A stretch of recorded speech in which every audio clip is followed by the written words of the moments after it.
Welcome back to Sunrise. As we continue, of course, we decided to flip things on you today. Instead of bringing you the usual Africa slot earlier, we decided to make our issue about African youth, because after all, yesterday was Africa Day, and we joined by some dynamic young people to have a conversation with us this morning. Now, unemployment, education, hunger, and economic growth, to name but a few, are some of the issues facing young people under the African continent. Now, young leaders across the continent came together under one roof under the theme Youth Collaboration Towards a Shared Prosperous Africa. Now, this morning we're discussing some of the issues that young people face on the continent and how can they overcome them. To talk more about that, we're now joined in studio by two young people, Palesa Motsumi and Mwende Katwiwa, who are part of the Breaking Down Borders Youth Summit.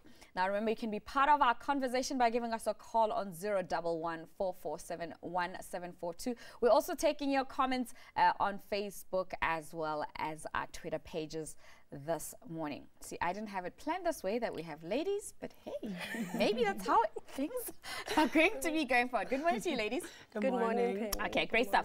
Okay, so let's just start with getting a sense of who you guys are and what you do. Palesa, you're from Bloemfontein, but you're based in Cape Town. Just give us a brief background on of what you do and how you got involved with the summit. I got involved, first of all, through a friend of mine. We went to university together, Nangam Sokoza. She runs Inkubelo Foundation. She was part of the organizing committee for Breaking Down Borders Africa Youth Summit. And she invited me because she felt that I did work that was important for young people, and I'd been involved in the creative arts for quite some time. And it was quite an interesting experience. I run an organization called Samatasa Library, which is a social events, social enterprise, which basically deals with talks. We organize panel discussions, but we're also venturing into exhibition making. And it's basically an interesting platform for young Black women to get involved in the creative arts. And as we know, young people have to have a platform to express themselves in terms of the creative arts, and Breaking Down Borders was that platform where we could discuss, collaborate, and talk more about the creative arts. Okay, so we're also joined by Mwende Katwiwa. You're from Kenya, yes. And you also you go between Kenya and New Orleans in the US. Yes. Okay, so what do you do exactly? How you got involved? I'm an artist, I'm a writer, and so I met Paul actually in New Orleans when he came down for the Mandela Washington Fellows Program, and then we met again in Nairobi when he came down to do part of his dance tour in, I believe it was 10 different African countries. Yes. Yes, and so when we were in Nairobi, we were speaking a lot about what decolonization looked like. I took him around to like Karura Forest and other important sites in Kenya in that liberation struggle. And we also were talking about the role of artists and storytellers, and specifically African storytelling as a way to imagine ourselves into the future. And so he said, you know, maybe you should come join us for this conference. And I said, let's go. Okay, what I like is that you're all talking about how you met someone and they invited you, and they're all young people doing something in different spheres, but within a similar kind of space. Yes. So the role of this conference, and from your own takeout, it started on the 15th, it went on until the 20th. This Breaking Down Borders, what was that all about? I think for us, we're talking not just about the physical borders that are on our land, but also about the mental, emotional, psychological barriers that have been put up by the process of colonization. So when we talk about breaking down borders, we're not just looking at the land and how we've physically been separated by lines that are drawn into a map, but don't actually exist in our world, but how have we started to believe so much in those borders that they've actually become real in separating us. Okay, so in the conference, how did you guys sort of like deal with trying to remove those borders, whether they're psychological or in a physical sense? I think we looked at many issues around advocacy, how young people can get involved in civic organizations, and also mobilizing our young people in terms of how they can get involved in political spaces. I think that's vital for young people in South Africa and Africa as a whole. We talked about how we can get involved within creating a platform that would open up conversations around what is it that we need as young people. We delved into the National Development Plan, which was firstly part of the first day of the conference. So we discussed a lot of issues around policy, and that was a vital point for us as young people, because we could actually see where we can align ourselves with what is happening in the political space. Okay, so obviously this was the first time that this conference was happening. In terms of like the participation of young people from different parts of the continent, you're from East Africa, and at the same time you're exposed to being in the US. And she spoke about policy, like a national development plan, which specifically speaks to South Africa. And then there's like Agenda 2063, which speaks to, you know, across the continent. What would you say young people, what was their contribution to that conversation, would you say was? I think one of the overarching contributions that kept coming day after day was this idea that regardless of what these goals are set, we can't really reach them until we decolonize our education system and really start to think about what would an Africa for Africans, created by Africans, even funded by Africans, what would it actually look like, and what would it look like for us to pursue our own goals, not beholden to anybody else in the world, except our own interests as people across the continent. Okay, so these policies are set, okay, by leaders in different spaces, and as young people, and then I guess all of us as citizens, we have to find our ways of plugging in.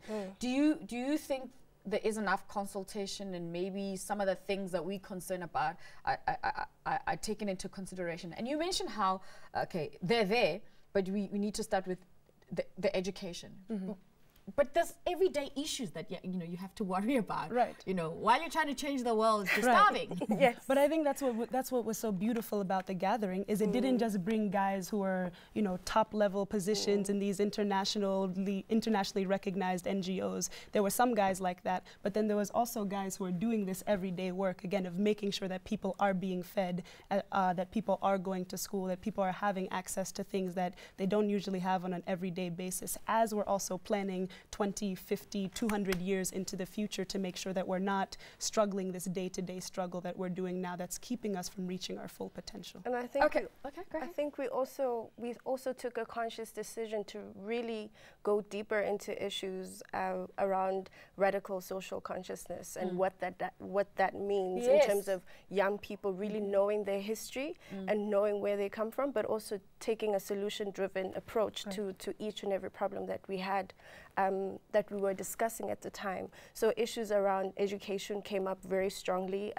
Fees must fall was one of the points that we discussed in terms of how do we actually make sure that Fees Must Fall becomes a reality as well, as well as we discussed things like advocacy around the creative arts, and that was a tool for change for us as well. Okay, here's a scary fact, is that 60% of unemployed people continentally are young people, and young women, you know, are severely hit the hardest. And, you know, so the question is, are African youth a ticking time bomb or an opportunity? I think it becomes up to us to determine, right? Yeah. If we're intentional with the ways we're moving forward, then I think we can take advantage of those 60% of folks who we say are unemployed, right? But we also need to interrogate and look at our language and structures, right? Yeah. What does unemployment actually mean in a capitalist system? Because there are so many Africans who I know, for instance, in Kenya, who are unemployed. And we call it informal as if it's not sustaining families and communities. So I think we also need to interrogate the language and the way that we're looking at our own cultures and systems and saying, are we measuring up to what we consider progress, or are we measuring up to whether it's capitalist or Western or whatever other standards of progress and moving forward? And then we'll be able to say, is it an opportunity or is it a time bomb? Okay, maybe that's the question that we need to ask you at home, and you can contribute to our conversation. The role that young people can play in taking the continent forward. Are they an opportunity? Are they a taking time bomb? And what is your understanding, and how do you think you know, young people on the continent can break down the borders for the sake of a brighter, you know, future of this continent of ours? So give us a call and be part of that conversation, of course, right here on the show. Okay, so Palesa, one of the challenges of like having been, you know, segregated from the rest of the continent as South Africa is that we struggle to embrace, interact. I'm not even thinking about collaborating yet, you know, the rest of the continent. And how did you guys deal with that, you know, within the summit? Was that addressed, issues of identity, you know? I think we had phenomenal speakers. First of all, we had speakers that delved into our consciousness. I think as young Africans, we're right in the middle of discovering ourselves, and that was a very important part for us to discover ourselves and rediscover ourselves within the summit.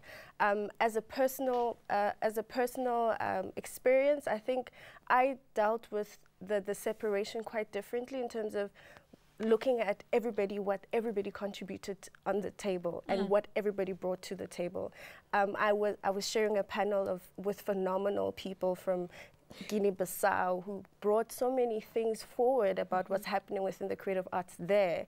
I was sharing a panel with people from Uganda. So it was a very enlightening experience in terms of how we looked at our various areas of expertise, or perhaps maybe not even expertise, but what we brought to the table in terms of the summit. It was one of those experiences where if anybody was to say, I want to be there next year, I would advise them to be there, because it just really broke down so many issues down in terms of, as Mwende alluded. Yeah. Okay, so we're going to take an ad break, and then we'll also take the news. We'll come back and with some of your comments on our Facebook page and continue to chat. Maybe I can also twist those ladies to do a few lines from the poems, because I heard that they, you know, they can perform something for me.